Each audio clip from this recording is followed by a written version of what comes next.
Just getting the last few people joining. So I might make a start because we have quite a packed agenda for this webinar. So yes, good afternoon, good morning, good evening. My name's Christina Dixon. I'm joining you on behalf of the Environmental Investigation Agency based in London, where it's currently 3 in the morning, so I'm trying my best. I've had a cup of coffee. I am really grateful that so many colleagues from around the world have been able to join this webinar on laying the Pacific building blocks for a global agreement to combat plastic pollution. In particular, I would like to welcome colleagues from the Pacific Island countries and territories, and our co-hosts from SPREP, WWF Pacific, and the Center for International Environmental Law. I will just move straight into introducing what we'll be talking about. And I would just kindly ask that if you're joining the meeting now and you're not on mute, if you're able to mute yourself, that would be greatly appreciated, just so we can hear the speakers without any technical difficulties. So, today's topic of conversation is plastic pollution in the Pacific Islands and countries and territories, and thinking about how we move towards a global response to the issue of plastic pollution. During our presentations today, we're going to be hearing some regional, national, and legislative perspectives on the topic of plastic pollution, specifically in the context of the Pacific Island countries and territories. So we have 4 fantastic presentations for you, which I'm really looking forward to. And then we also have some interventions from some states' representatives. If you are representing a country from the region on this webinar and you would like to make an intervention and you haven't yet requested the permission to do so, you're very welcome to do so. If you could just post in the chat box and we can add you to the list of interventions. At the end of this presentation, there will be a moderated question and answer session, time permitted, and my colleague Patricia Parkinson, who's based in Fiji, will be moderating that discussion. As I've already mentioned, if you could kindly mute yourself, that would be fantastic.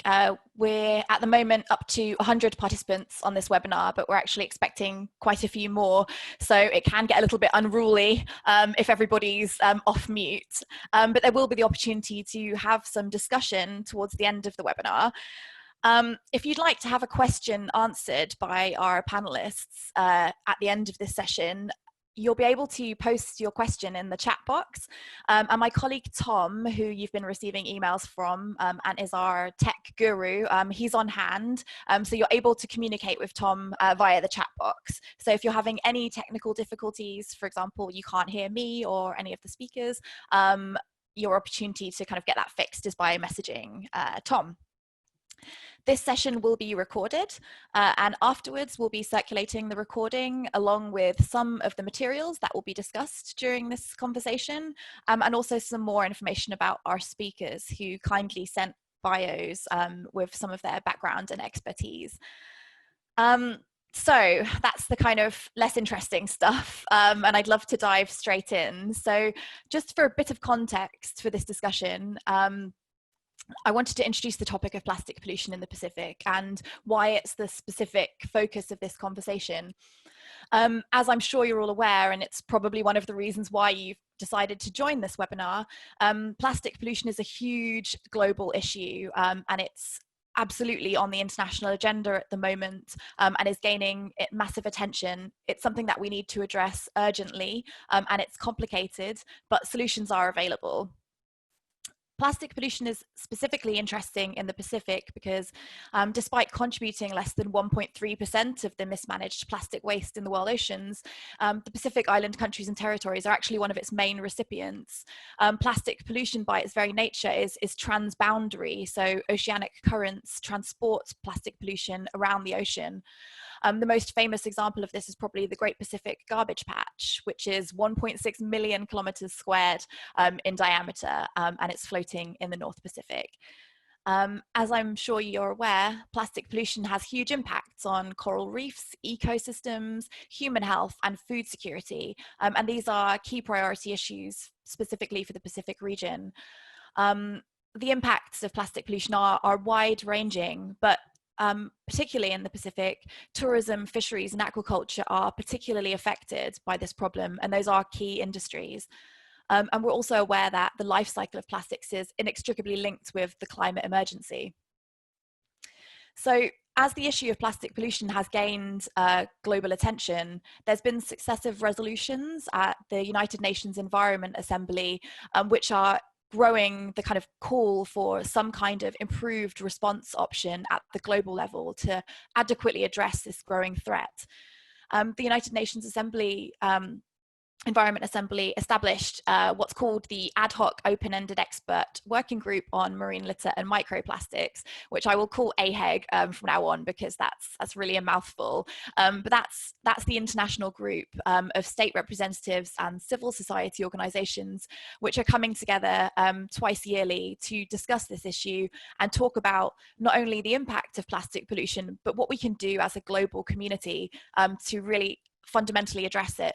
And what's been emerging so far in that dialogue is that the current global architecture is insufficient to tackle this growing problem. So that's really, where we're coming from with this discussion. What can we do as a global community, and how does that fit with the national and regional agenda of the different countries that are experiencing plastic pollution? We've seen over the last couple of years groups of countries coming together to express the call for a global response option.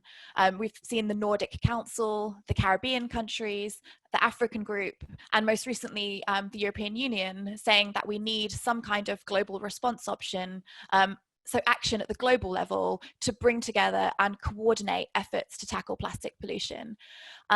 So where does the Pacific fit into this, and how can we ensure that anything that happens in the global context reflects the needs and really specific, unique cultural and environmental context of the Pacific region? And that's really the question that we're here to explore today. And I'm really looking forward to hearing the perspectives of my esteemed colleagues from the region as part of that discussion.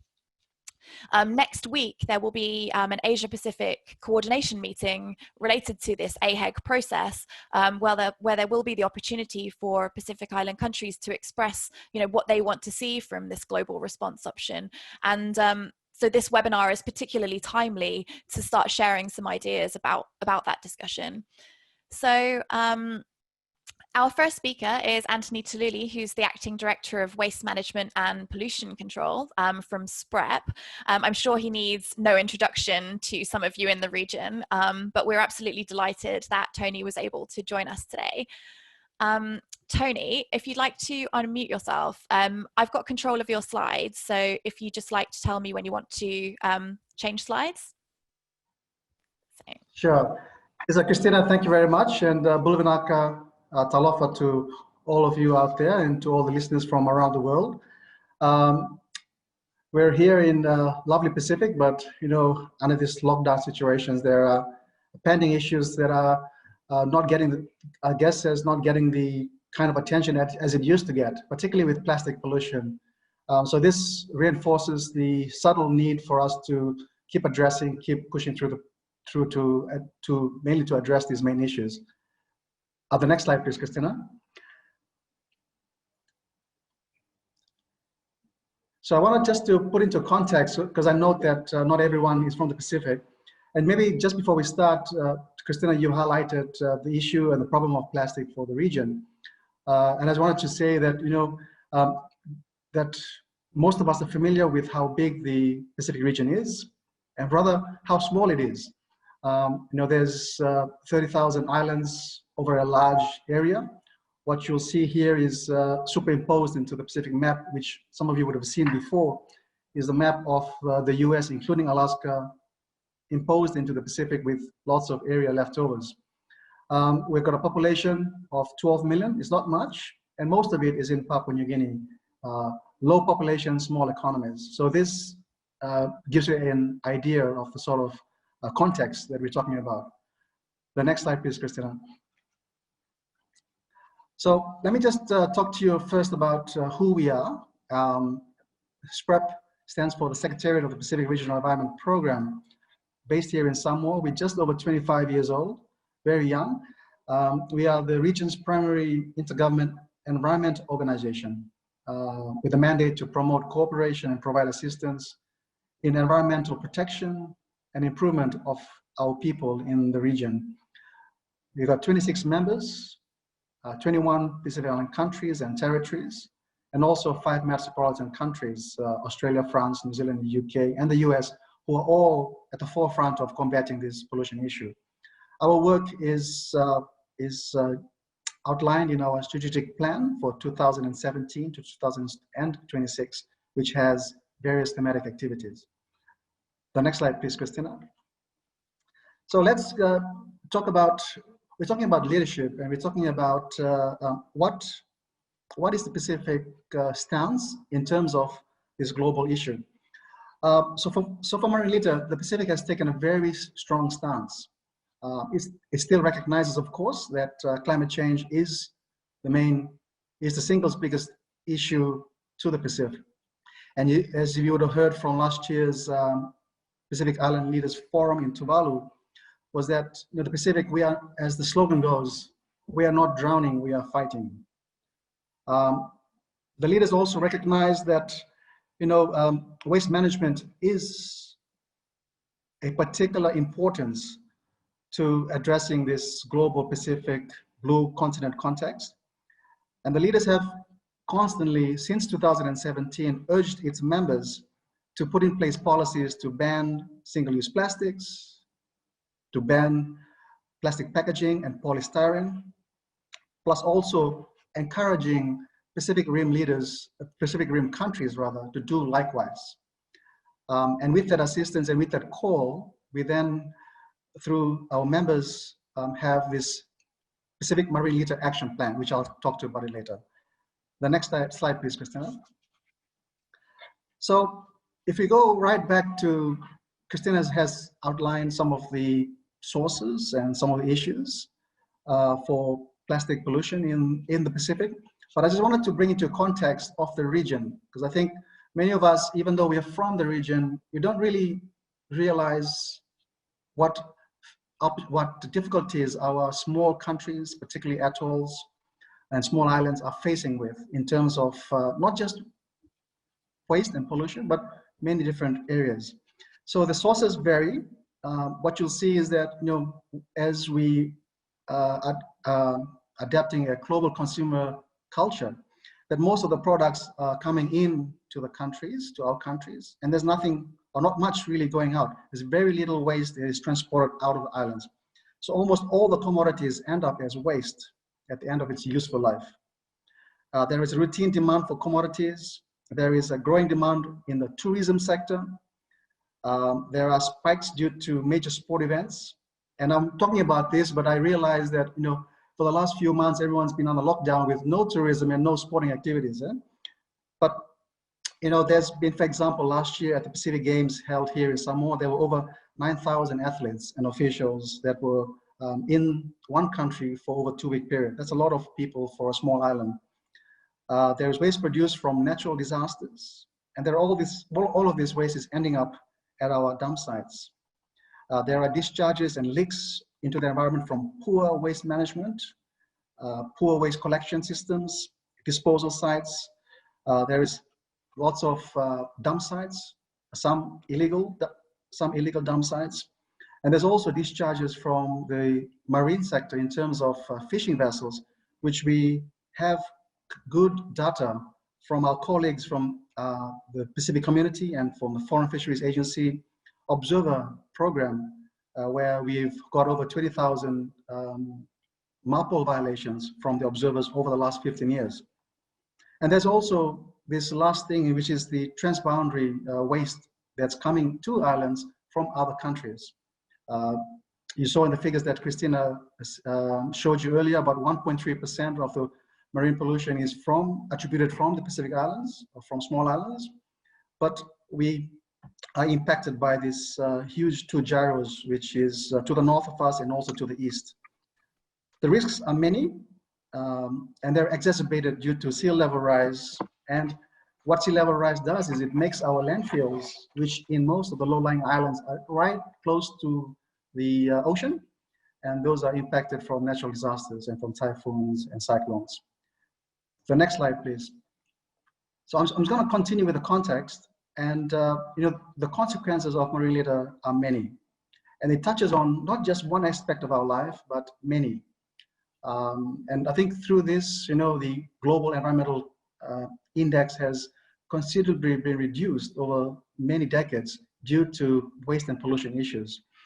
From the issues is such as I said, all aspects of life, from biosecurity, air pollution, water pollution, marine litter, smothering, and affecting our iconic species in the Pacific, where we attach our culture and our heritage to, such as the turtles, the dolphins, the whales, the rays, and the sharks. It impacts our economy, and also it affects each and every one of us. We've had a study done, commissioned by SPREP with the University of Auckland, that showed that 97% of the fish species that were sampled had microplastic in their guts. And if you consider that the Pacific is a high consumption of fish, that it's impacting not just the environment but us as well. And recently, there's been studies to show that there's been microplastics, rather plastics found in water and also in our human feces. The next slide, please. So, what is the region doing about this? What is SPREP doing about this? What we like to say is that we've been doing, the Pacific and the region has been doing a lot on this for many years. And it hasn't been couched around marine plastic or marine pollution, but it's just been couched around waste management and integrated waste management. So the region has been addressing this for a long time. We now have an integrated waste management approach through the Pacific Regional Waste and Pollution Management Strategy 2016 to 2025, which is the Cleaner Pacific 2025. It's an integrated strategy that addresses 15 waste streams, and it addresses and focuses on human capacity, sustainable financing, the collection, the disposal, the recycling, the disaster waste, policy and legislation, hazardous waste, atoll waste management, and as well as partnership. And I think I'd like to just touch upon partnership there for a while. That partnership is critical to this. And we see one of the great partnerships is through the Moanataka partnership with Swire Shipping that provides free freight for non-commercial waste from the Pacific Islands out. And that's been quite successful. Under the Cleaner Pacific 2025 is what I touched upon earlier, which is the Pacific Regional Marine Litter Action Plan of 2018 to 2025 that sits very neatly under this Cleaner Pacific 2025 strategy. And the Regional Action Plan identifies 11 priority areas that Pacific states need to focus on to address plastic pollution. And the priority areas are, in terms of legislation and policy, exactly what we're trying to focus on today.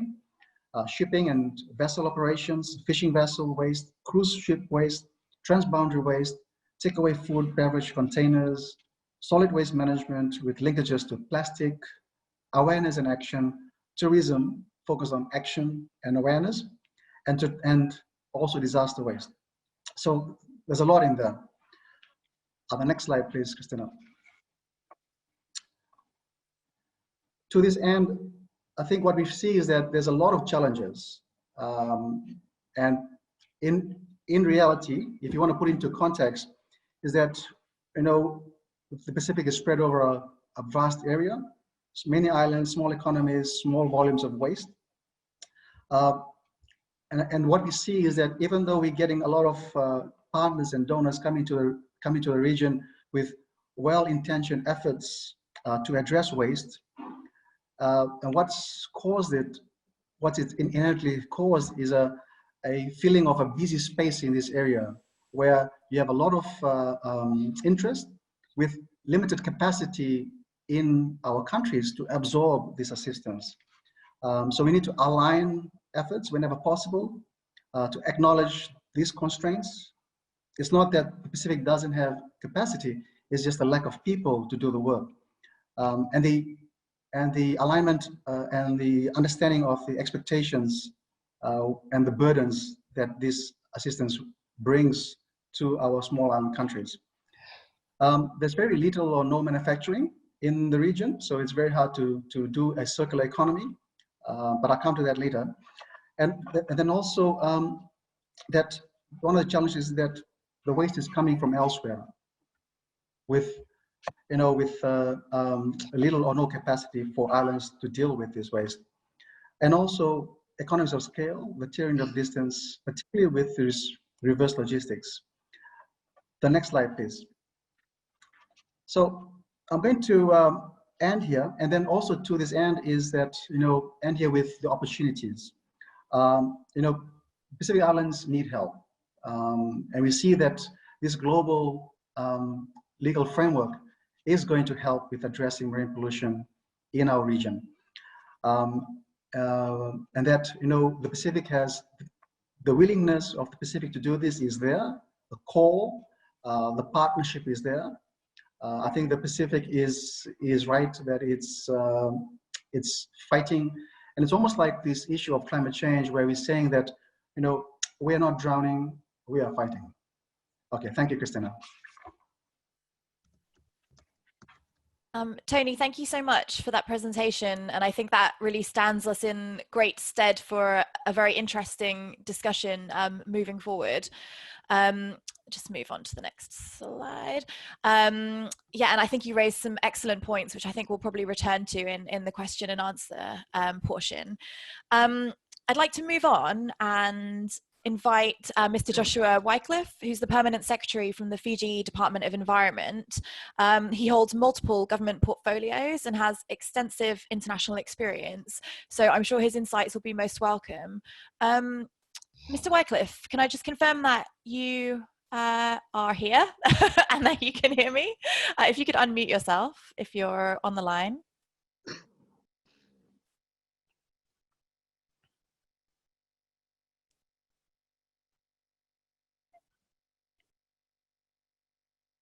Okay, oh, hello, yes. I can hear you.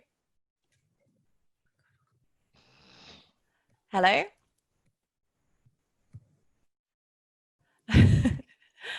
I think you might be having, okay. Hi. Yes, fantastic, okay.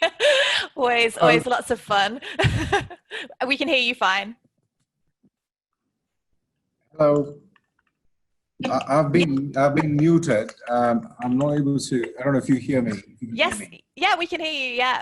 Please go ahead. The floor is yours.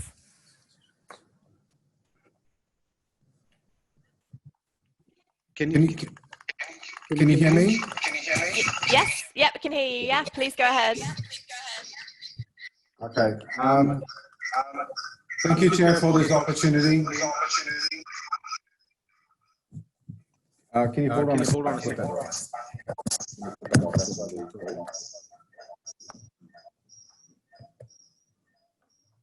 The topic of marine litter is of great importance to Fiji, and given our circumstances as a large ocean state spread across 332 islands, the threat to our ocean through pollution and waste is a serious threat to our existence and our very culture and our way of living.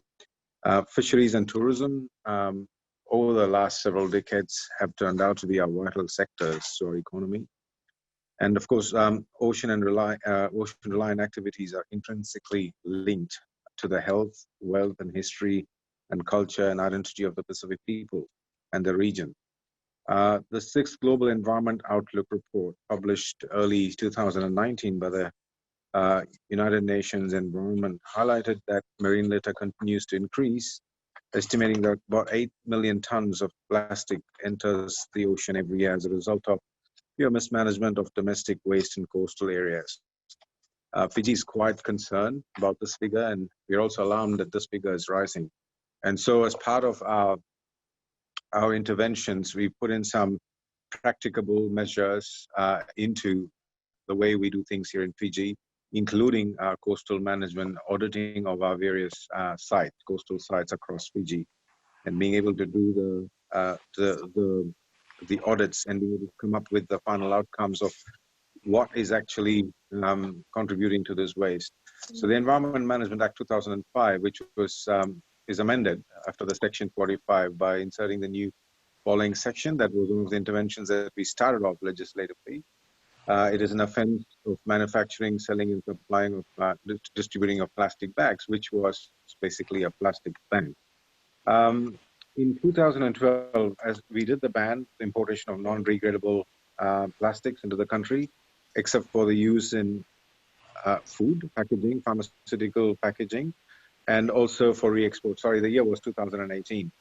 In addition to controlling the importation of plastic into the country, Fiji also regulates plastic produced within the country as well. Fiji earlier on introduced a 10 cents plastic bag, as you're aware, plastic bag levy under the Environment Climate Adaptation Act in 2017 to change consumer behavior in the country. One of the interesting facts was it straight away gave a big reduction in the way the consumption behavior turned out to be. In that, the Fiji Fuel Retail Association reported close to 70 to 75% of reduction in usage of plastic straight away immediately. Fiji also has now introduced 50 cents as a levy, so it's making it even more difficult and harder for people to have access to plastics. Fiji has expanded garbage collection services outside municipal boundaries, which means yet another source of these waste ending up into our coastal zones can be reduced. So municipal councils are now responsible for also collecting in rural areas across Fiji as well. Additionally, the government of Fiji has gone into areas where we are looking at putting in formal collection networks where there weren't before, and tightening legislation around it in terms of irresponsible disposals of waste. Another area is tightening our surveillance. Similar to traffic cameras, we also started putting in surveillance cameras, secret surveillance cameras, and penalize offenders who irresponsibly dump garbage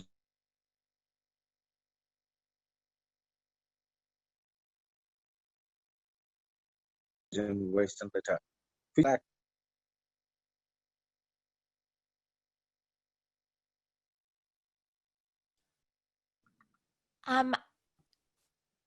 Mr. Wycliffe, I think we've lost you for a second there. If you can hear me, perhaps you might want to turn off your video. A lot of efforts have gone on a national level. What we'd also like to do is regionally collaborate, work with partners, learn from the exemplars and also programs that other countries are. We are also actively collaborating with SPREP in being able to manage the existing landfill facilities and the collection networks. Another partner is JICA, with whom we worked, and we are able to put in business models in place where we can reduce the amount of waste going into the landfills as well.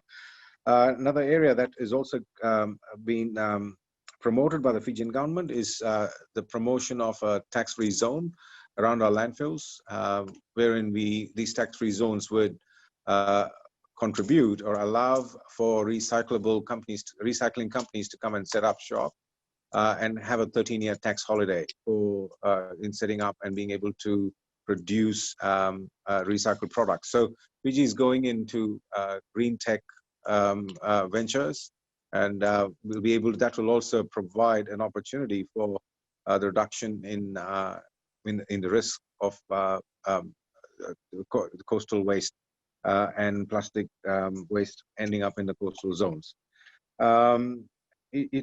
These efforts that we have put, even though our capacity is limited and our resources are also limited all the time, monitoring our oceans has been a challenge and continues to be a challenge.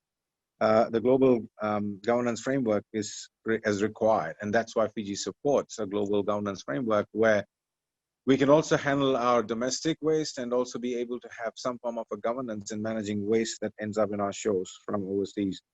It will also allow us to draw on support from internationally at the same time, call for a strengthened global framework and appropriate financial support. So therefore, having a global framework gives access to such required resources that I've just mentioned.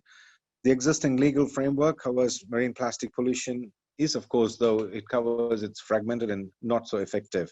And it can provide better tools that are necessary to have an effective global response to this global problem. So a new legally binding agreement is needed, one which can clearly stipulate the vision, the goal of zero discharge of plastic into the ocean, the ambition, strict national reduction targets, and the required means and measures for getting there. I forgot to mention another program that's run by the Department of Environment at the ministry is to also partner with a special private sector program for this year in terms of nourishing and establishing companies, private sector that is a zero waste private sector. It probably might not look practical today, but it is our dream, our vision that, globally private sector will contribute towards a zero waste private sector. So with those words, I thank you, Chair, for giving Fiji an opportunity to be here this afternoon. Even though we had several connection challenges, we managed to come and say hello to you. Thank you. Yeah, thank you so much for joining. And I think only a small amount of technical difficulty, which is par for the course as we're all trying to adapt to doing everything remotely, but heard you loud and clear. And thank you so much for taking the time out to provide your insights into this conversation, which is really most welcome. And I hope that you'll be able to stay to answer some questions. I just would like to remind everyone that if you do have questions for any of our speakers, please write your question in the chat box or request the opportunity to ask a question, and we'll come to you towards the end of the session. I'd like to now invite Mr. Sosiala Tinalau, and I really hope that I didn't do a terrible job on pronunciation. I really must apologize, and please feel free to tell me off. But he's the director from the Department of Environment for Tuvalu. And I've got control of the slides. So Tin, I just wanted to check that you're on the line okay, and you're able to take over, and I can look after the slides for you. So are you there? Thank you very much, Christina. Ah, great. Okay. Can you hear me? Yes, I can hear you fine. Okay, great. So good afternoon to other people, and good morning to others in the other side of the world. I hope you can hear me clearly. So I'm presenting on behalf of the government of Tuvalu regarding this issue of plastic pollution. Next slide, please, Christine. So I just want to highlight the plastic pollution problem here in Tuvalu, the impacts. Christine, can you hear me? Can you go to the other slide, please? Yes. So these are some of the impacts that we are facing here in Tuvalu, as you can see clearly from the slides. Plastic pollutes the land and soil, making it less fertile, and it's very hard for the people to grow crops. And we already have, Christine, can you go back, please? One slide back, please.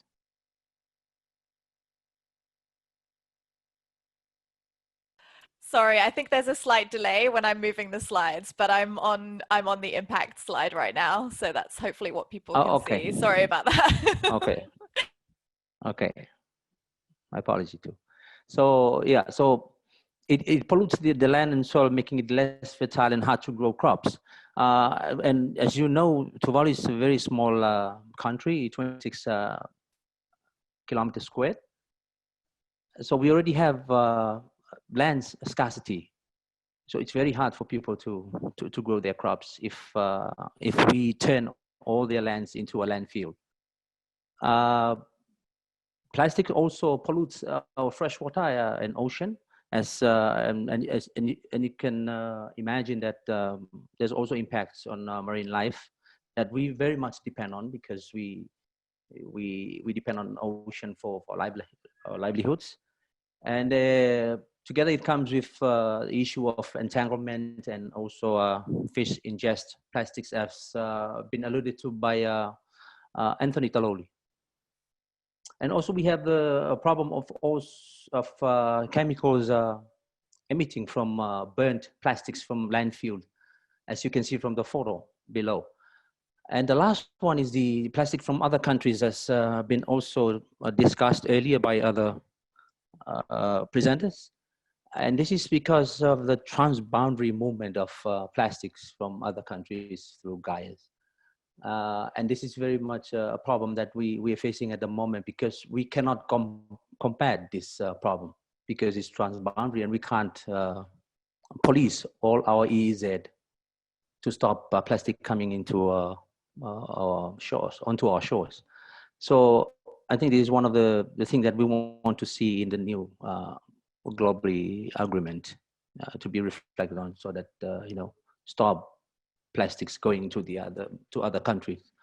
What we can do to address this issue is that first, in 2019, there's next slide, please. Christine, I'm sorry, next slide, please.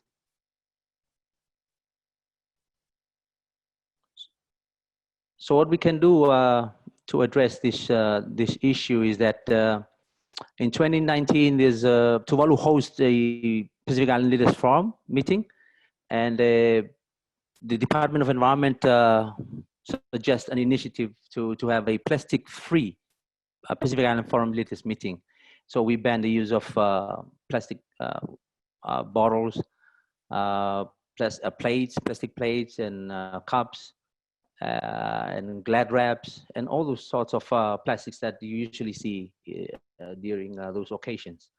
So, and also together with that, in the same year, we enact waste management single-use plastics regulation, where we targeted only eight single-use plastics to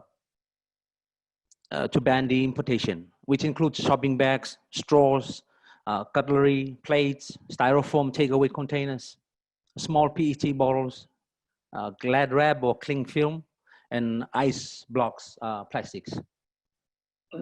We gave major suppliers and small businesses 15 months grace period to sell their single-use plastics. And then starting from 1st December this year, 2020, there is a complete ban in the sale and the use of these 8 single-use plastics in Tuvalu. For the enactment of waste import levy regulation, we also include the PET bottles and nappies. This regulation came into force on 2019 as well. As you can see from the pictures below, during the year 2019, we also conduct some island and islets cleanup campaigns, as you can see from the photos, just to clean up the islets and also clean up the islands. In 2019 as well, there was a consultant came over to Tuvalu, I think under the PET waste project, if I'm correct, Anthony, to conduct a waste audit for Tuvalu. And we can see also that our major suppliers are ordering alternatives, so that people can buy alternatives instead of buying the prohibited single-use plastics. And but as I've alluded to earlier, the issue of plastics coming from the other part of the world is very hard to combat. And also the issue of fishing vessels, because we have a lot of fishing vessels as well in our sea, discarding their fishing gears, and it's very hard also to police those areas there. Next slide, please.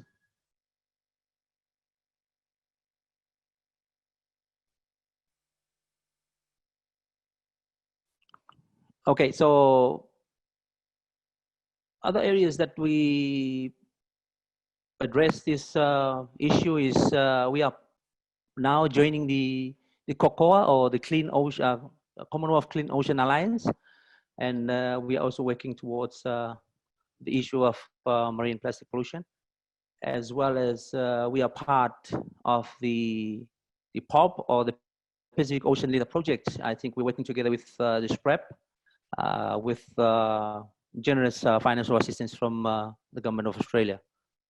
And also the Jeff Islands program. We are also part of that Islands program, but I think is yet to implement. But there are also aspects of single-use plastics phase out in this program. And we are yet to be part, to join the Clean Seas campaign. So I hope in the future we can join the Clean Seas campaign. Next slide, please. So our participation to the AHEG, as mentioned by Christina, short for AHEG. So we were not able to participate during the last meeting. It was held in Thailand, and due to visa issue. But we would very much like to actively involved in this meeting to raise our concerns, and not only our concerns, but also concerns of other Pacific Island countries. As some of our colleagues have alluded to earlier, we are large ocean states or large ocean countries, very much dependent on ocean for food, medicine, and other major incomes. We've invited to participate in the upcoming regional consultation meeting for Asia Pacific region, and we hope that we can also raise our Pacific voices there. I think this next slide is my last slide. I just want to mention this before I give you the floor, which is our position as Tuvalu. I want to make it clear. We've been very vocal during the UNEA 4, delivering intervention on behalf of Pacific Island countries who are present there at UNEA 4. And we did support the idea of beginning negotiations on a new legally binding agreement. So I hope that during this exercise we can see a clearly formulated vision for this newly legally binding agreement, an ambitious global goal, national action plans with clear targets, robust monitoring and reporting mechanisms, be a dedicated scientific body to look at those areas. Maybe toolkits, we need those toolkits, especially for us developing countries, the implementation support architecture and policy toolkits. And maybe applicable rules, regulations and standards so that we can follow. And I hope we can see that negotiated during this, our intention to establish a new legally binding agreement. I thank you for your time.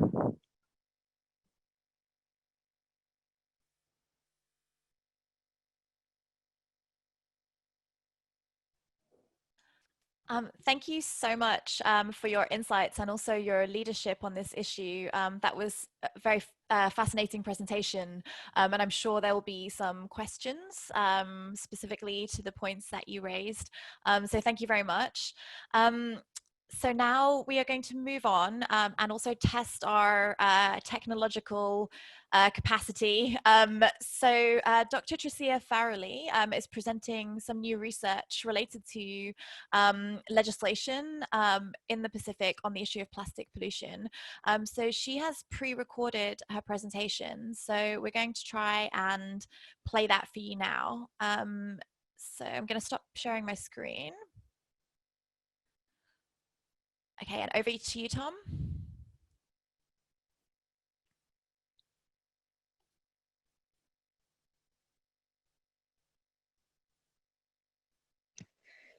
Kia ora koutou katoa. Thank you to the Environmental Investigation Agency for organising this webinar, and warm greetings to SPREP, and to all Pacific Island country representatives and citizens presenting and attending this session today.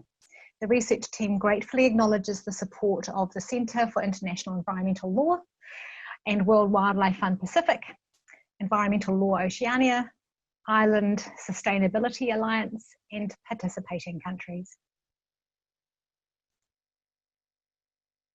So, as you can see, this is a policy gap analysis. The participating countries are listed here. There are 10 of them across sub-regions of the Pacific.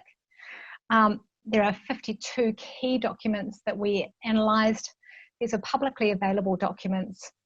They were country-level legislation, policies, plans and strategies, only those relevant to plastic pollution. So the study is based on Pillar 2 of the Environmental Investigation Agency's proposed multilateral plastic pollution convention. You can see Pillar 2, the second column on the left there. The study analysed the policy frameworks relevant to plastic pollution of 10 of those 10 Pacific Island countries. And the aim of the study was to identify the limitations in preventing plastic pollution in the current frameworks and the potential to implement an adaptation of the Environmental Investigation Agency's second pillar. And we adapted that according to additional international literature. The study was focused on policy and legislation that sat at the top of the waste hierarchy at prevention, reduction, reuse, and repair all the way at the top there. The study results and analysis was structured under the following five major themes.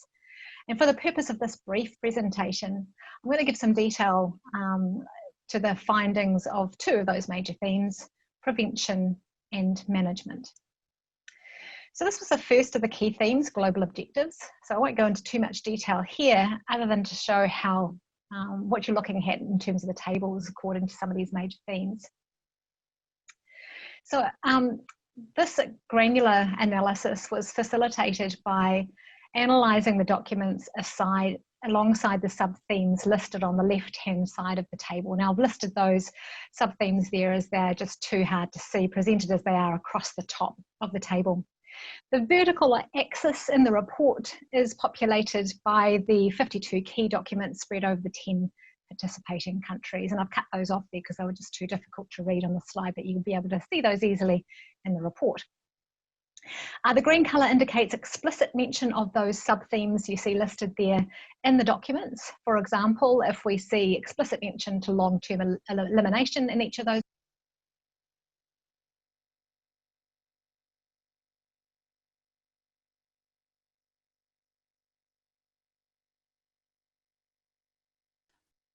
looks like we're just having a technical difficulty with the presentation. Tom, did you want to, is there a problem with the audio file? No, I think it should be fine. I think someone was being admitted, so this should be fine. Okay.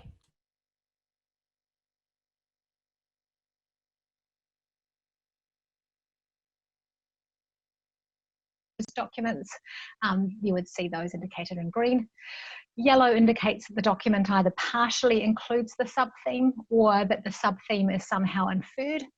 And red indicates that that sub-theme is absent in the document. And we were looking at synonyms, synonymic phrases, and other similar definitions or themes or words to the key lists, the keyword lists here.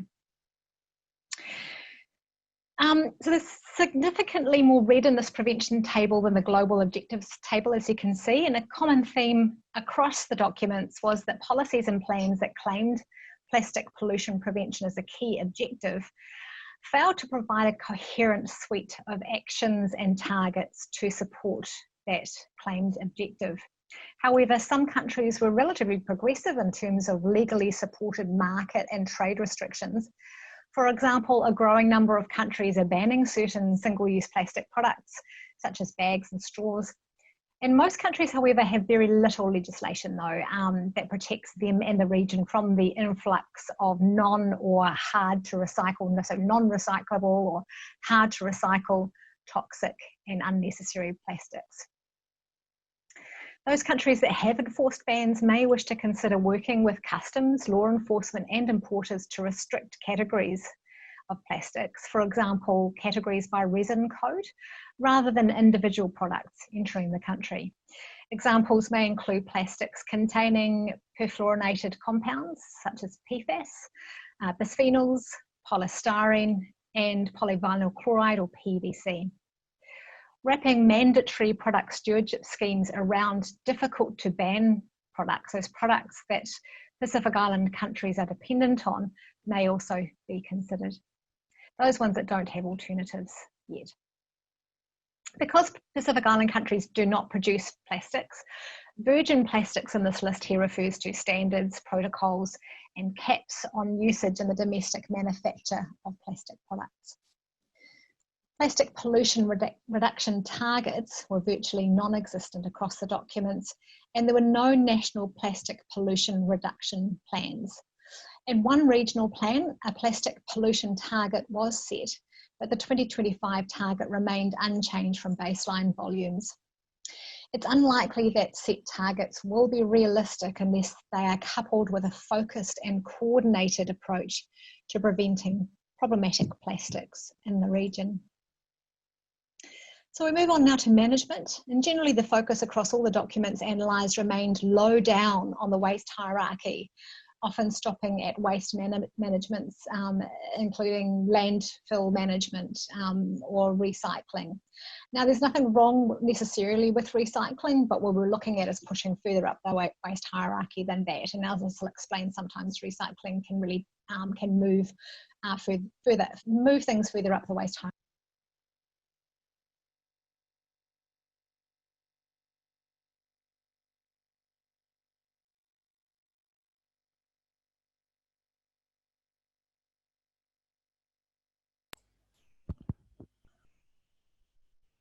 There's some technical difficulties here.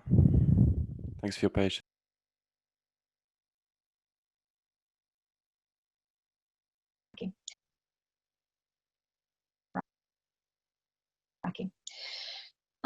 Current management strategies can be developed, as I say, to shift responses to plastic pollution higher up, and doing so eliminates the problem of continuously investing money in managing plastics, while the plastics flow in increasing volumes and in increasingly problematic forms, mixed materials, mixed format plastics.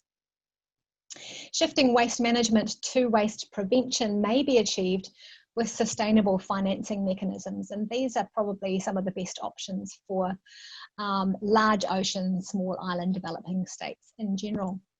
For example, extended producer responsibility or product stewardship schemes. So there are a growing number of really interesting container deposit schemes in the Pacific. There are also many countries that lack space and resources for domestic recycling plants that are connected, that the CDSs support. And so many countries are trying to send their PET, for example, offshore once they're collected as part of a CDS. But they're having difficulty securing international markets for those recyclables, and so we're seeing them stockpiling. So a centrally located and regionally coordinated container deposit scheme, particularly for the most recyclable of plastics, PET, could provide the economy of scale required to support struggling national container deposit schemes. Any transportation challenges that might stop this from occurring, those challenges faced, for example, in the collection, sorting and processing of plastics, may be overcome by legislating backloading. And backloading could also be incentivised if transport companies were to receive a portion, for example, of the container deposit scheme handling fee. Or there may be an opportunity to introduce a carbon offsetting arrangement. Domestic product stewardship schemes such as PET container deposit schemes could over time be expanded to capture a broader range of materials and to operate further up the waste hierarchy at refillables, reusables.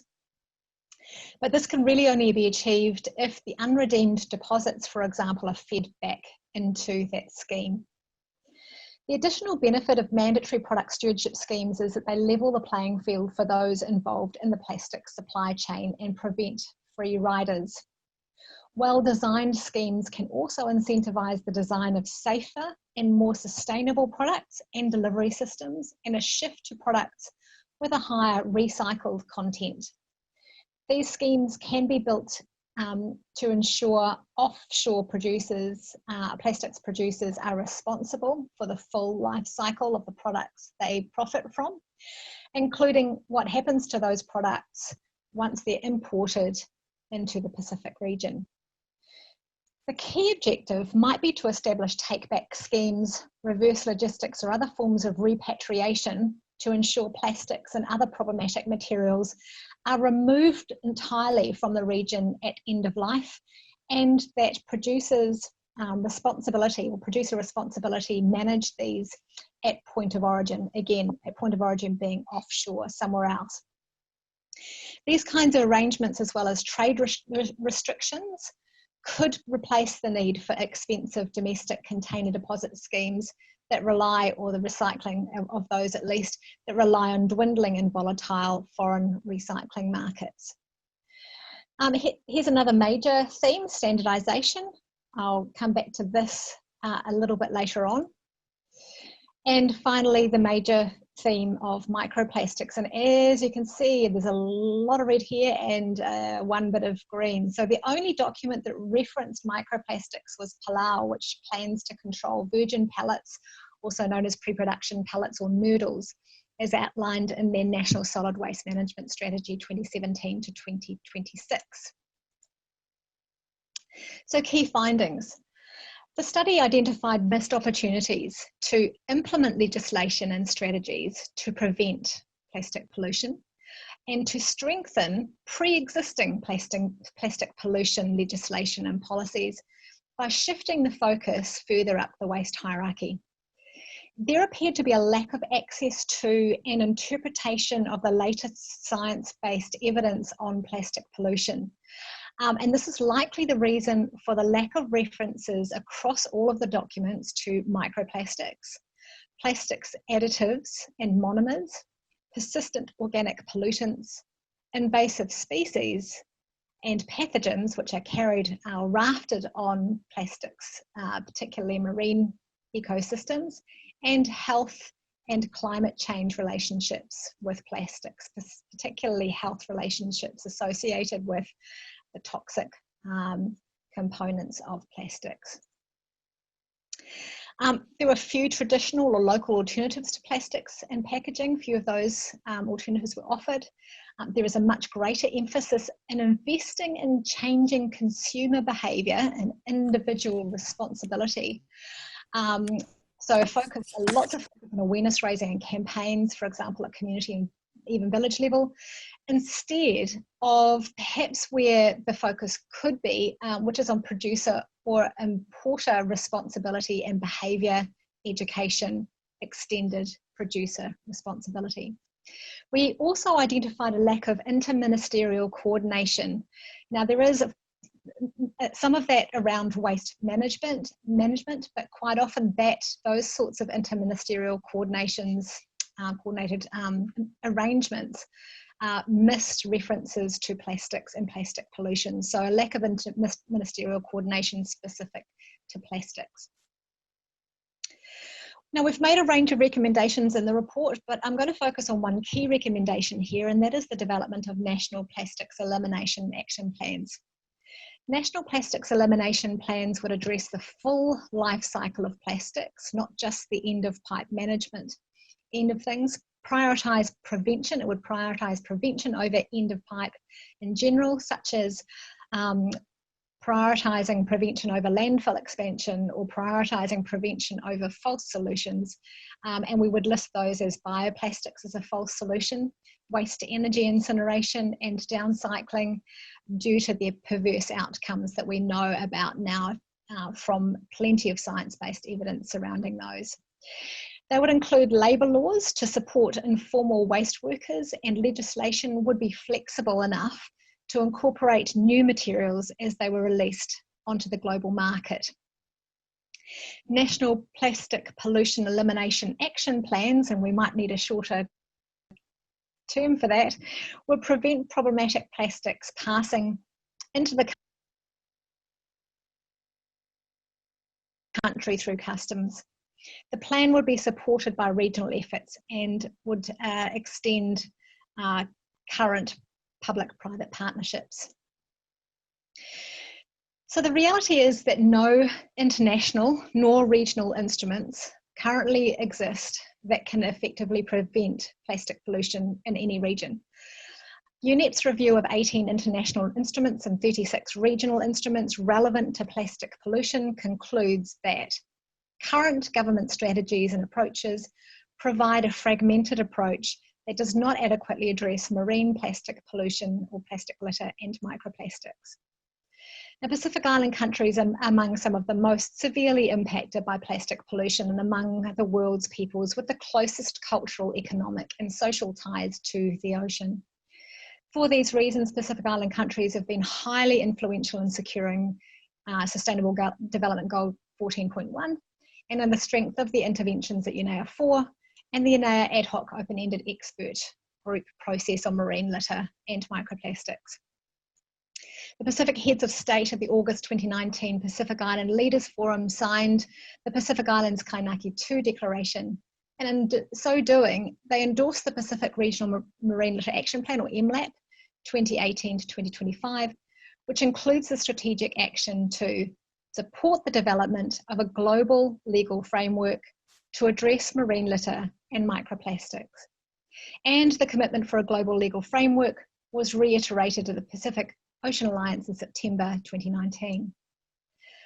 A global agreement is urgently needed to prevent growing volumes of increasingly problematic types of plastics and plastic products entering the Pacific region. Pacific Island countries are strong leaders in this space, and they could support the critical mass needed to secure a negotiating mandate for a global agreement at UNEA 5 in 2021. The key to preventing plastic pollution in the Pacific region and around the world is to regulate the most powerful plastics producers at source. So a key recommendation in this report is the Pacific Island countries continue to support the development of an international plastic pollution agreement that addresses the full life cycle of plastics, prevention at source, and the transboundary flows of plastic pollution. Thank you.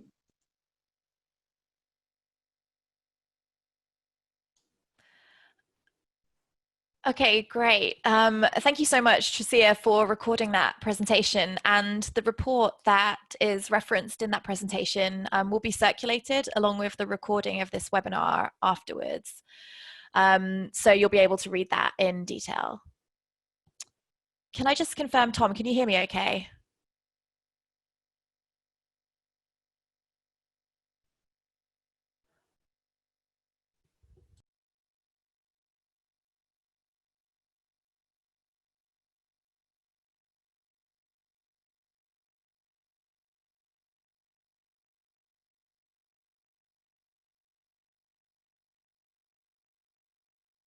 Okay, so I just got confirmation that you can hear me okay, so I'm not quite sure what's going on. To be honest, I'm quite surprised that that was the only technical difficulty that we've had so far.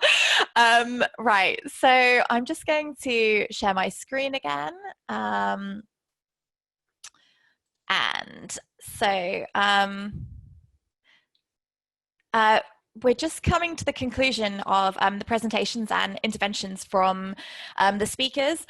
So what I want to do is just offer the floor to the two speakers that have requested the opportunity to speak and offer some insights from their national perspective. So the first person that I'd like to give the floor to is Laurent Parente, who's the Ambassador for Vanuatu at the International Maritime Organization and Chair of the Technical Subcommittee at IMO. Laurent is also joining me doing a middle of the night appearance. So I'd especially like to thank him for waking up at 3 in the morning to share his views. So Laurent, if you'd like to unmute yourself, I will hand over the floor to you. Thank you, Christina. Just first of all, can you hear me well? Yes, I can hear you perfectly. Excellent. Well, good morning and afternoon or evening to all. And to me, that would be a very early morning indeed. I am the Ambassador of Vanuatu to the International Maritime Organization, before which I also hold the position of Chair of the IMO Technical Cooperation Committee.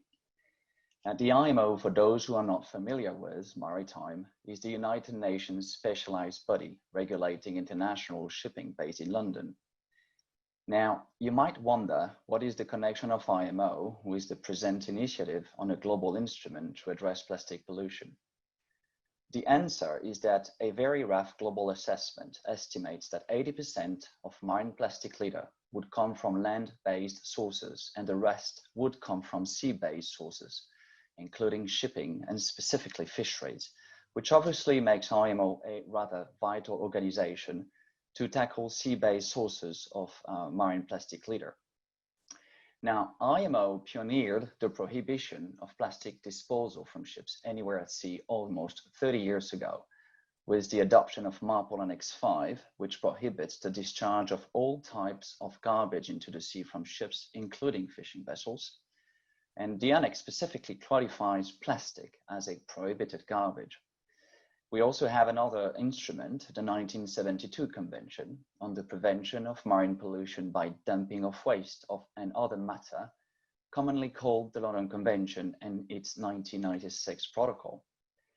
Now, of course, these international legally binding instruments are all supported with numerous set of guidelines to assist the maritime industry, ships and ports included, to minimize plastic pollution.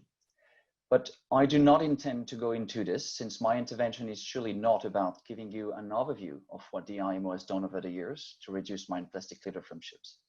My intervention is rather about demonstrating that Pacific Island countries, and in this very case under Vanuatu leadership, can trigger changes within a UN organization, despite an existing robust set of regulations that indeed already forbid the discharge and dumping of plastic into the seas. Now, in April 2018, as part of Vanuatu global policy to fight against plastic pollution, I have drafted and submitted a first document before the IMO Marine Environment Protection Committee, proposing a new output to address the issue of marine plastic litter from shipping in the context of the 2030 Sustainable Development Goals. Now, this paper was co-sponsored by 4 countries, including the Marshall Islands and Palau, and received a massive support from IMO member states, which led to the adoption of a new output for the development of an action plan to address marine plastic litter from ships. The objective of this plan was to enhance existing regulations and introduce new supporting measures to reduce marine plastic litter from ships. Now, in October 2018, I drafted and submitted another document before the same IMO committee, the Marine Environment Protection Committee, to propose a draft action plan to address marine litter plastic from ships.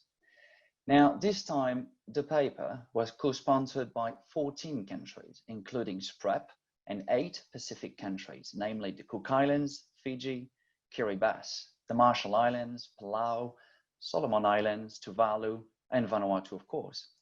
Now, our paper was strongly supported and largely contributed to the development and adoption of the IMO action plan to address marine plastic litter from ships in October 2018. Today, this plan contains 30 actions, among which 17 are coming from a paper which 8 Pacific countries and SPREP united for a common cause. Now, this example surely demonstrates the strengths the Pacific Island countries may have when putting together their goodwill to promote what we believe is important to us, but also to the rest of the world. Of course, that IMO action plan has not been fully activated yet, because it still requires submission by member states on each action, but it has the merit to exist. Now, with 8 submissions before the IMO over the last 2 years, Vanuatu, with the active support of some Pacific countries like Palau, and I can see the Palau IMO Deputy Permanent Representative, Admiral Ali Perta, attending this webinar. Well, Vanuatu has largely contributed to trigger the development and adoption of the IMO action plan, the development of a holistic IMO strategy to reduce marine plastic litter from ships, but also the conduct of the first IMO study on marine plastic litter from ships, which would include macro and microplastic, the development of a regulatory framework matrix, the consideration of mandatory reporting of loss of containers and their locations, the consideration of the mandatory marking of fishing gears under an IMO instrument, and eventually the consideration of mandatory reporting of losses of fishing gears to the IMO. And I would like to stress on the work initiated at IMO on the issue of fishing gear that truly needs support from our region, since of great importance to our region, since we know that almost 46% of the North Pacific garbage patch mass is made of fishing gears. Now, of course, all these initiatives are ongoing and will require additional work to eventually and not fully concretize into legally binding measures. But it does demonstrate that Pacific Island countries have the means to lead international efforts to protect the ocean and coastal communities from plastic pollution. While all the actions contained in the IMO Action Plan build upon existing IMO international instruments, there is one action put forward by this group of 8 Pacific Island countries that would perhaps require a new international binding instrument. And this new international binding instrument would surely implicate perfectly within this global plastic pollution convention that has been well articulated by previous speaker. I refer here to Action 12 of said plan, inviting IMO member states to consider the most appropriate instrument to address the responsibility and liability for plastic consumer goods lost at sea from ships, which could possibly cover fishing gears if their marking become mandatory, by the way. And these actions on liability has not been activated yet and require IMO member states to put forward submission. And it is where we, the Pacific Island countries, can yet again unite to build this new liability regime to protect our pristine waters. And while this contemplated new IMO international liability regime is to be shaped, I believe that there is an even bigger opportunity for Pacific Island countries to lead the call for the development of a global agreement on plastic pollution to not only tackle marine plastic litter from ships, but to tackle plastic pollution globally from every source. I will close my intervention by inviting any attendees of this webinar to contact me with the wish to join Vanuatu in activating every action of said IMO action plan. And I'm sure that the moderator, Christina, would provide my contact details. And I would also like to call on every state representative attending this webinar to join forces and create this momentum that will pave the way to the development and adoption of a truly needed new convention on plastic pollution. Let's not forget that the plastic floating on the oceans is only, and sadly, the tip of the iceberg, since 70% of the estimated 8 million metric tons entering our oceans probably sink to the bottom of the oceans. And I don't dare to imagine what it looks like down there. Thank you very much. Floor is yours, Christina. Thank you so much for that inspiring example of what can be achieved with some collective ambition. So thank you so much. And I'm sure a lot of people will want to be in contact with you, and I'm very happy to facilitate that. The final intervention is a request from Va Inga Tone, who's the permanent representative of Tonga to the United Nations in New York. So I'd like to offer you the floor. Thank you, Christina. Distinguished panelists and fellow codecs, I'm pleased to be part of this webinar and contribute to this very important topic by sharing Tonga's perspective in relation to laying the specific building blocks for a global agreement to combat plastic pollution. I would like to commend the good work of the EIA in convening this much needed webinar with a view to combat plastic pollution. The supporting role of SPREP and CIEL to this webinar is also recognized. I would like to quote from the EIA's bulletin distributed to us by CIEL that, and I quote, "Plastic pollution is one of the greatest anthropogenic threats our planet faces," end of quote.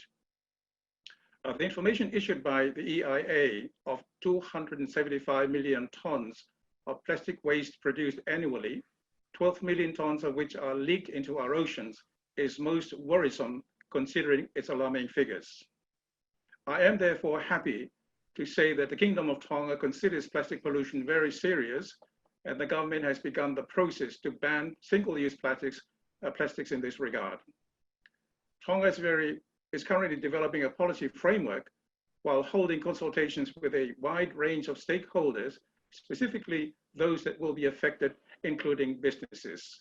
We have also taken decisive measures through scheduling a phased out single-use plastics, such as plastic shopping bags, straws, and more, to begin next year. We're also looking into introducing a quota system to limit the amount of plastic water bottles imported, hoping for a transition to more favorable non-plastic solutions and environmentally friendly alternatives. While the government is formulating a nationwide solution to combat plastic pollution, for example, through policy, education, changing of mindset and behavior, and enforcement of relevant laws, I am pleased to acknowledge and commend non-government agencies who have made initiatives on their own through launching strong campaigns in this fight against plastic pollution, for example, by promoting the use of traditional bags or fabric bags for shopping instead of plastic bags, as well as promoting community initiatives, leadership, and ownership. Some have conducted regular cleaning of plastic litter at coastal areas and public places. The Commonwealth Clean Ocean Alliance, SPREP, and SPC are assisting Tonga in this process, and their kindness is acknowledged with much gratitude. I would like to conclude by reaffirming our commitment to join our Pacific friends in this endeavor, in the hope that this will contribute immensely to reduce marine plastic pollution, which I understand has been highlighted in a number of UN resolutions. We agree that plastic pollution is not only a national and a regional problem, but more importantly, it is a global problem requiring a global solution and hence a global agreement. I thank you. Thank you so much for your intervention, and also thank you for staying up late to speak with us today. It's much appreciated. So I would like to thank all of the speakers who provided their insights. And there is some time now. We've got a little bit of time to have some questions and some discussion. So I would like to ask Patricia Parkinson to moderate that conversation. So Patricia, if you could perhaps select a couple of the questions to ask to our speakers, and we can enable some conversation to take place. Patricia, if you could take over.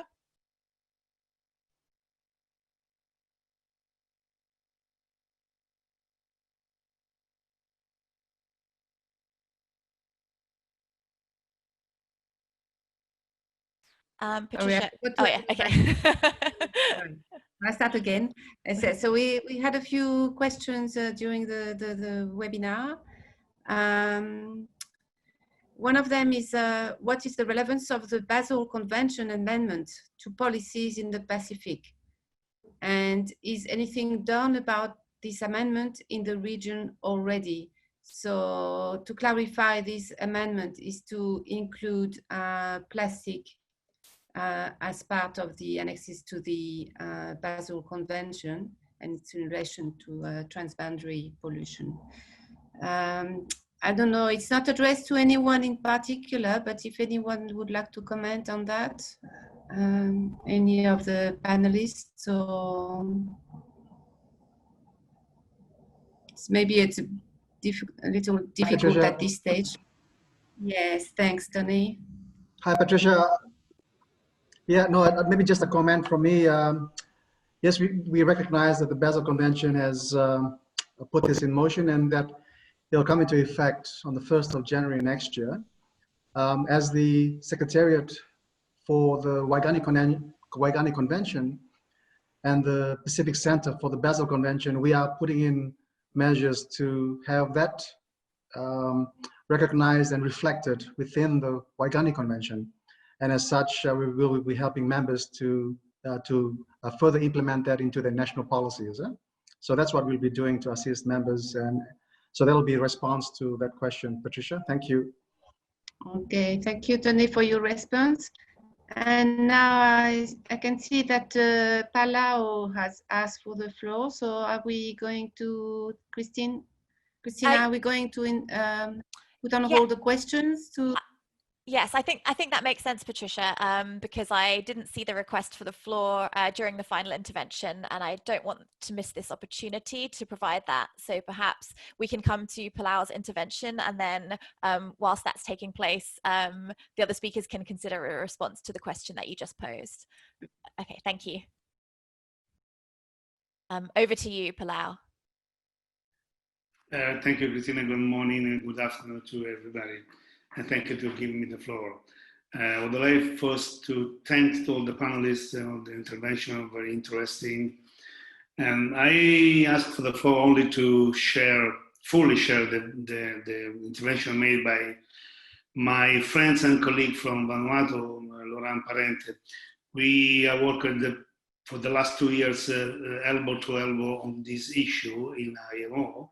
And all the items rise in this very interesting webinar we are touching during these 2 years.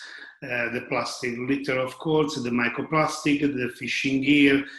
I would like only to say something about one of the slides of the intervention of the Dr. Tricia. We are in front of all the Pacific states and islands, Micronesia, Melanesia, and Polynesia. Is a big continent, a water continent with a small developing state and islands. But this is the great opportunity for the small developing state and islands, a small island in the big way, in the big ocean, to raise the voice as IMO. We are demonstrating that we raise the voice and then we put some issue in front of 174 member states in IMO. We are now in front of a guideline, correspondence group of plastic litter, fishing gear, and something more.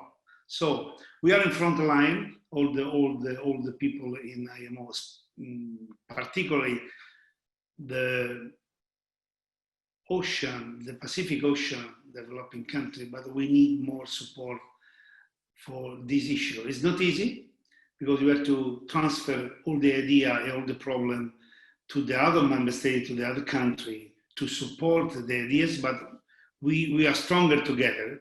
And if you are alone, we are less strong than all together in front of the other member states of IMO. Thank you to give me the floor. Thank you to Laurent.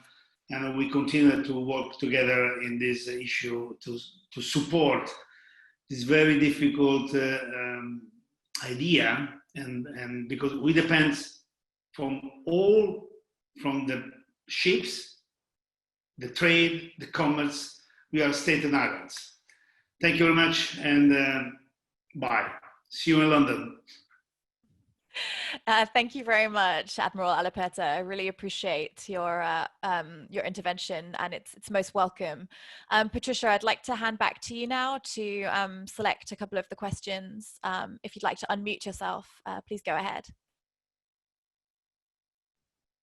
Thank you for the reminder. Yes, so we have another question there, actually for Anthony Talule. That is, Mr. Talule alluded to the difficulties of implementing circular economies in the Pacific. Does he or the panel envision any key factors to create an enabling environment for circular economies? Patricia, thank you for the question. I only raised that in the context that we do not manufacture any products. So in that full context that we don't manufacture, that it is difficult to fully appreciate the circular economy. However, there are many aspects to the circular economy that we are already doing, such as the reusing, the recycling, and also the looking into innovative solutions for many things. For example, like a simple example is, composting is circular economy, where you're not taking organic waste to landfill, but you're putting organic waste back into compost.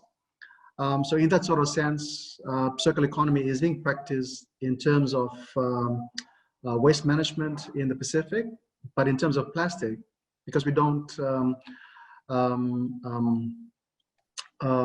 manufacture any plastic, that it is difficult in this context. Hence, I think, you know, the recommendation that's being done through the study that Dr. Tricia has outlined, looking at developing national plastic pollution elimination action plans. I think that's really cuts into the heart of you know, taking and forming ambitious policies that we can do to address this global plastic problem. So that's just a question. So that's just a response from me, Patricia. Thank you. Thank you, Tony, for your answer.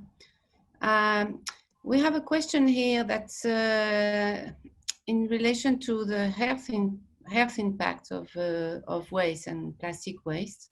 And the question is, are the consequences for waste pickers and the spread of disease taken into account in the integrated waste management programs?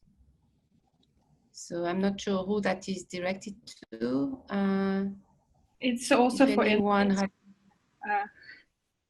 Sorry. Oh, thank you, Daria. Yeah, please clarify.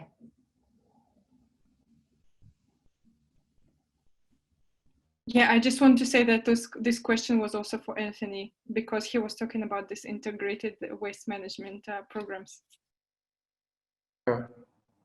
Thank you again, Patricia, and sorry, panel members, for taking the floor in these questions. Yes, I can say that, you know, we see that, and we know that in the landfills in our islands, there's a lot of scavenging. And we realize that addressing and maintaining labor, sound management systems for these scavengers is an issue. And we recognize that scavenging and scavengers is a critical component of landfill management. We have worked with our friends from Japan through the JICA.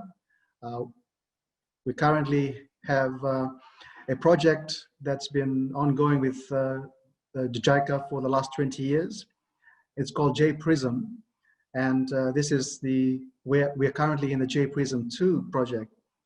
Now, through our friends from Japan and also through the ILO, we've held several activities and workshops to put in place guidelines for the labor force that is being used for waste collection, not only at the landfill, but also within the collection systems that the countries use. So, for example, you know, collection systems in Fiji, collection systems in Samoa, and in all countries, there is a guideline that we put, a best practice guideline that has this standard operating procedures that are out there for use. And the idea is to maintain a standard of operation that will prohibit and that will address health issues or the health impact of folks working in the waste sector. Thank you.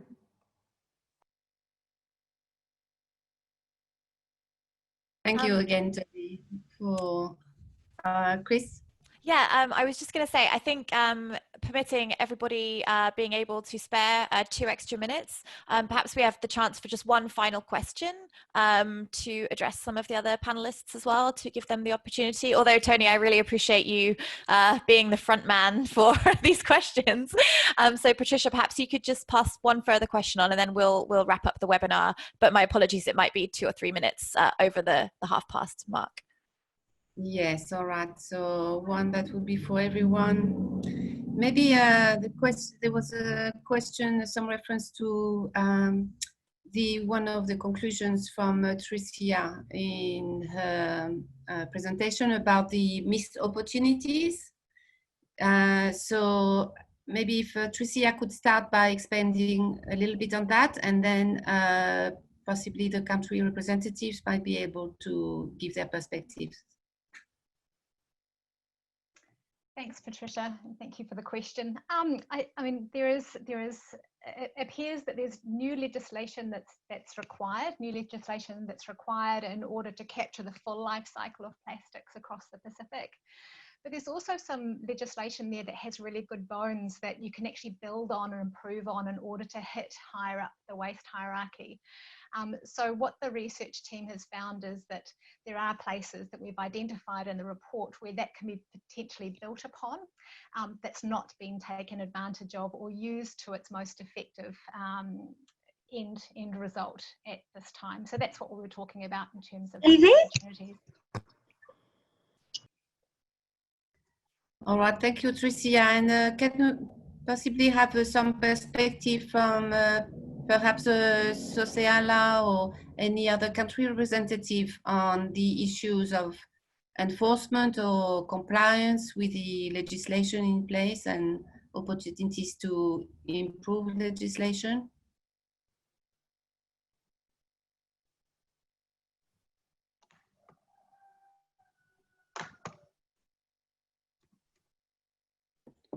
SOCEALA, would you have any comment about that, the enforcement or the compliance with the existing laws?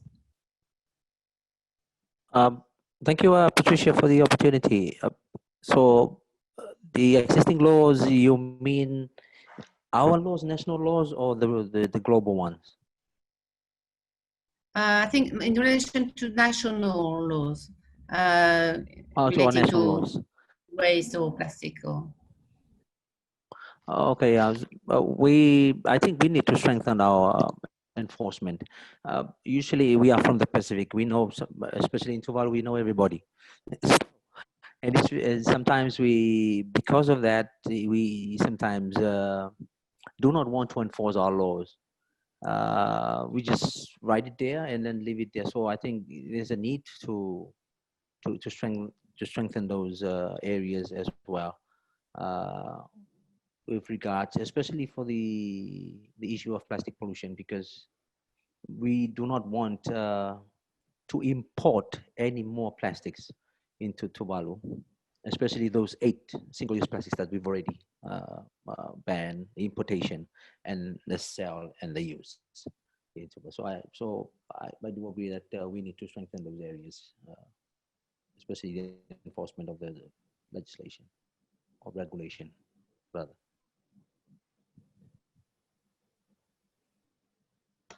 Okay, thank you. Anyone else would have any comment on that? So maybe Vanuatu, Laurent? Yes, please. Thank you, Patricia. It's probably not a Vanuatu perspective, but a general perspective about the issue of legislation and their implementation.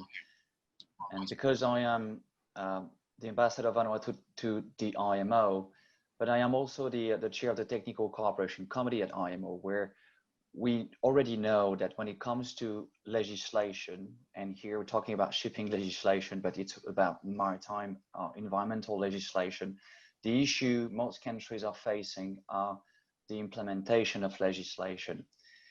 The main concern I have when it comes to implementing a global agreement for our region it's the implementation, and it's the legislation side of that convention. Too often, when a new convention is ratified by a country in our region, the related legislation is not there. And I refer to our friend from Tuvalu who just mentioned that everybody knows each other and it's difficult to enforce. But very often we also have issues to enforce because the legislation is just not there. So would we go ahead with a global agreement? I think that the Pacific will have to really raise its voice for technical cooperation to ensure that the adequate legislation is not only provided, but legislated in the respective countries in our region. Otherwise, it won't work, because legislation is the main route of implementing and enforcing new measures. And I think it's an essential point that our countries will have to raise and ensure that the required technical cooperation will be there, not just to give us a text, but ensure that the text is passed to Parliament and the legislation is actually there. It's an example that I've already noticed at the IMO, and it is things that I've already noticed in our region, in our country, and I guess that we're all concerned by the same issue. Thank you, Patricia. Thank you, Laurent. I think that's all we have time for. So sorry for the question that were not answered. But I'm going to pass on to Christina to conclude the meeting. Thank you, Christina. Thank you, Patricia. That's great. And also thank you, Laurent, for ending us on that note, which I think really summarizes the key themes from this discussion, that in order to have a global agreement which meets the needs of the Pacific, it's very important that you have a voice in these global fora. And I think it's been discussed through this session that being a united voice can elevate your influence. So I'm excited to see what comes next for the Pacific region. So I will conclude there, and just a reminder that I will circulate a recording of the webinar and also the research paper that Tricia presented, along with some other documents. And we actually received a lot of questions, and some of them quite specific, also related to the IMO. So I will be following up with my colleagues at the IMO with some of those questions. So please feel free to reach out via email, and we can direct those queries to the right place. So thank you again to all of the speakers joining across the world at different time zones. Your time and participation has been greatly appreciated, and we look forward to further continued discussion on this topic. So thank you everyone for joining and for your enthusiasm and interest in this topic, and wish you all a good afternoon, good night, and good morning. And thank you very much. Okay, goodbye. Thanks, Bye-bye to everybody. Bye-bye. Thank Bye. you, Christina. Thank you, Christina, and bye-bye. Have a good day. You too. Bye. Bye, everyone. All right. Bye. Bye. Bye. Bye. Bye.